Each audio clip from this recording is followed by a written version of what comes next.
रामकृष्ण हरी मंडळी. शासनाने 12 जुलै 2024 रोजी माझी लाडकी बहीण योजनेसंदर्भात खूप मोठा बदल केलेला आहे. तर या बदलामुळे लाखो महिलांचे फायदा होणार आहे मित्रांनो. तर चला आपण हा संपूर्ण व्हिडिओमध्ये सविस्तर पाहणार आहे. तत्पूर्वी चॅनलवर नवीन असाल तर चॅनलला सबस्क्राईब करा मित्रांनो. अशाच महत्त्वपूर्ण नवनवीन अपडेट चॅनलवर भेटत राहतात वेळोवेळी. तर या ठिकाणी तुम्ही पाहू शकता मित्रांनो, मुख्यमंत्री माझी लाडकी बहीण या योजनेच्या अंमलबजावणीमध्ये सुधारणेसह व्याप्ती वाढवण्याबाबतचा 12 जुलै 2024चा हा जी.आर. आहे. तर या जी.आरची प्रस्तावना आहे की योजनेची व्याप्ती वाढवण्याची बाब 11/7/2024 रोजच्या मंत्रिमंडळाच्या बैठकीत आली व त्यामध्ये झालेल्या निर्णयानुसार सदर योजनेची व्याप्ती वाढवण्याची बाब शासनाच्या विचाराधीन होती मित्रांनो. तर मुख्यमंत्री माझी लाडकी बहीण या योजनेची अंमलबजावणी प्रभावीपणे व सुलभतेने होण्यासाठी खालील बाबींचा स्पष्टता करण्यात येऊन त्यास मान्यता देण्यात येत आहे. तर शासनामार्फत जी कुटुंबाची व्याख्या आहे मित्रांनो, सदर योजनेसाठी कुटुंबाची व्याख्या जी आहे ती कुटुंब याचा अर्थ पती पत्नी व त्यांची अविवाहित मुले मुली. जर समजा मित्रांनो एखाद्या व्यक्तीच्या मुलाचं लग्न झालेलं असेल तर त्याची पत्नी आणि तो असा त्यांचा दोघं जणांचा एक वेगळा कुटुंब मानला जाईल आणि जे त्याचे वडील असतील तर ते वडील आणि त्याची आई असा त्यांचा एक कुटुंब मानला जाईल मित्रांनो. तर अशी कुटुंबाची व्याख्या आहे. जर अविवाहित मुले असतील तर ते हे एकाच कुटुंबात ग्राह्य धरले जातील मित्रांनो. तर अशा प्रकारे शासनातर्फे कुटुंबाची व्याख्या आहे. हा पहिला बदल आहे मित्रांनो शासनाचा. तुम्हाला नक्कीच याबद्दल प्रश्न असेल की जर घरात कोणाचं लग्न झालेलं असेल मुलाचं आणि ते एकत्रित राहत असतील तर त्या मुलाच्या पत्नीलाही या योजनेचा लाभ भेटू शकतो का नाही? तर जरूर भेटू शकतो मित्रांनो. तर दुसरा बदल आहे, नवविवाहित महिलेच्या बाबतीत तिचे नाव रेशन कार्डवर लगेच लावणे शक्य होत नाही. मित्रांनो, ज्यांचं नुकतीच लग्न झालेलं असेल तर ते रेशन कार्डवर नाव लावण्यासाठी लगेचच शक्य होत नाही. त्यामुळे विवाह नोंदणी प्रमाणपत्र असलेल्या अशा नवविवाहित महिलेच्या पतीचे रेशन कार्ड हे उत्पन्नाचा दाखला म्हणून ग्राह्य धरण्यात यावा मित्रांनो. तर तुम्ही पाहू शकता, जर त्या महिलेचं लग्न झालं असेल तर त्या महिलेसाठी तिच्या पतीचे रेशन कार्ड हे उत्पन्नाचा दाखला म्हणून ग्राह्य धरण्यात येणार आहे मित्रांनो. त्या महिलेला उत्पन्नाच्या दाखल्याची आवश्यकता नाही. तर तिसरा बदल आहे मित्रांनो, परराज्यात जन्म झालेल्या व ती सध्या महाराष्ट्रात वास्तव्यास असेल त्या महिलेने महाराष्ट्रातील अधिवास असणाऱ्या पुरुषाबरोबर विवाह केला असेल तर अशा बाबतीत त्याच्या पतीने जन्म दाखला किंवा शाळा सोडल्याचे प्रमाणपत्र किंवा अधिवास प्रमाणपत्र ग्राह्य करण्यात येते.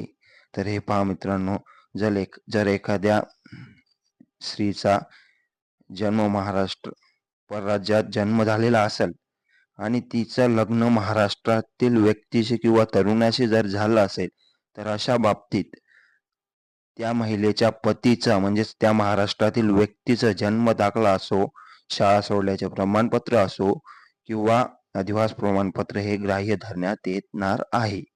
तर अशा प्रकारचा हा दुसरा बदल आहे मित्रांनो. तसेच पतीचे 15 वर्षापूर्वीचे रेशन कार्ड व 15 वर्षापूर्वीचे मतदान कार्ड देखील ग्राह्य धरण्यात यावे मित्रांनो.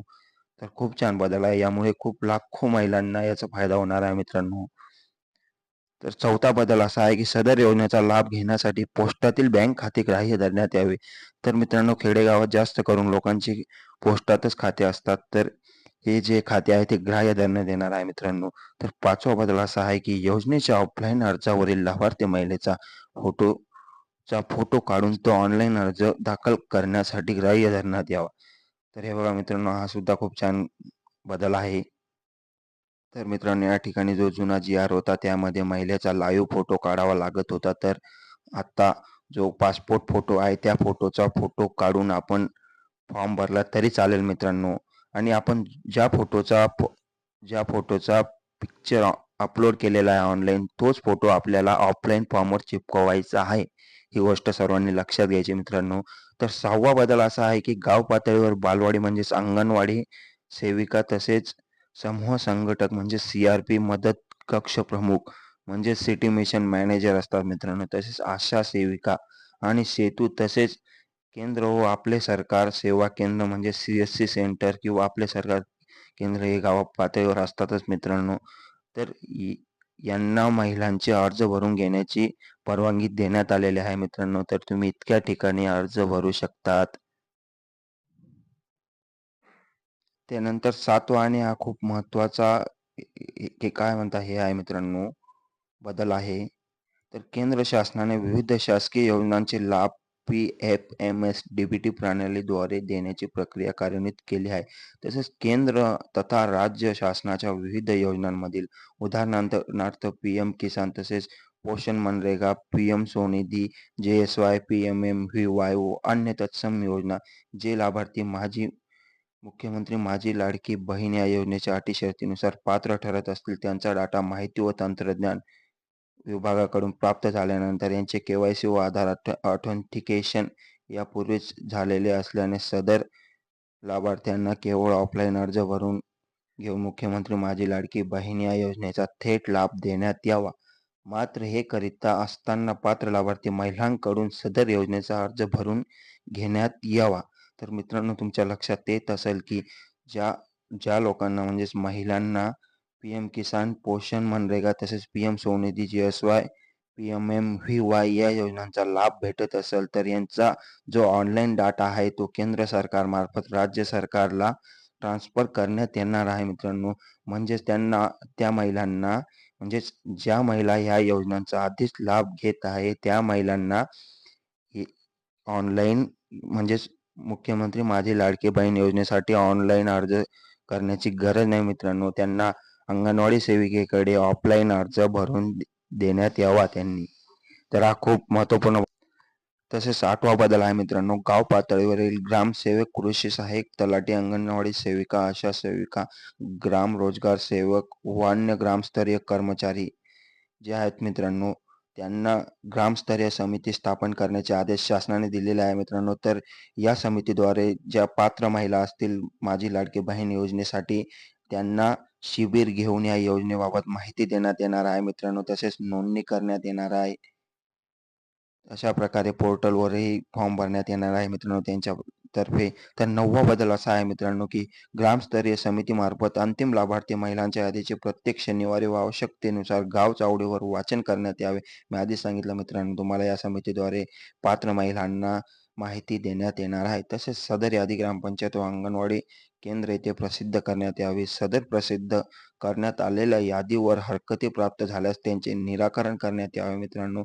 खूप छान बदल यामध्ये ॲड केलेला आहे मित्रांनो गव्हर्नमेंटने.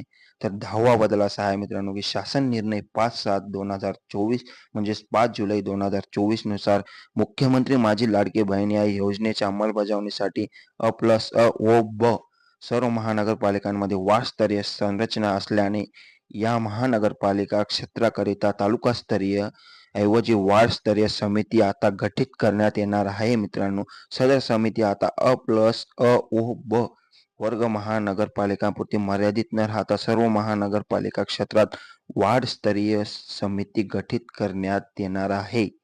तसेच 11वा बदल आहे मित्रांनो, तालुका तसेच वार्डस्तरीय समितीमार्फत पात्र लाभार्थ्यांची निवड करून लाभार्थ्यांची अंतिम यादी प्रसिद्ध करण्यात यावी मित्रांनो.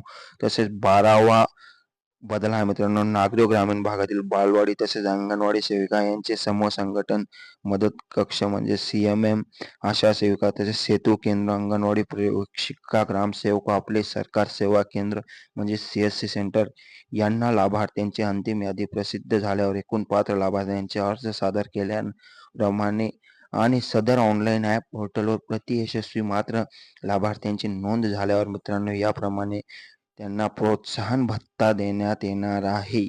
मी आधीच सांगितलं मित्रांनो की जे काही गाव पातळीवर तुमचे फॉर्म भरून घेणार आहे त्यांना सरकारतर्फे ₹50 पर फॉर्म असे देण्यात येणार आहे, भत्ता आहे. तर 13वा बदल असा आहे मित्रांनो की सदर शासन निर्णय 11 जुलै 2024 रोजीच्या मंत्रिमंडळाच्या बैठकीत घेतलेल्या निर्णयानुसार निर्गमित करण्यात येत आहे. तर 14वा आणि शेवटचा बदल असा आहे मित्रांनो की सदर शासन निर्णय महाराष्ट्र शासनाच्या महाराष्ट्र.गव्हर्नमेंट या संकेतस्थळावर उपलब्ध करण्यात आलेला आहे. तर अशा प्रकारे हा बदल होता मित्रांनो. तर तुम्ही सर्वांनी हा बदल लक्षात घ्यायचा आहे आणि यासाठी ज्या काही पात्र महिला असतील मित्रांनो, त्यांना हा व्हिडिओ तुम्ही नक्की शेअर करा मित्रांनो. खूप महिलांचा यामुळे फायदा होणार आहे मित्रांनो. तर धन्यवाद. रामकृष्ण हरी, राम राम. जय हिंद, जय महाराष्ट्र मित्रांनो.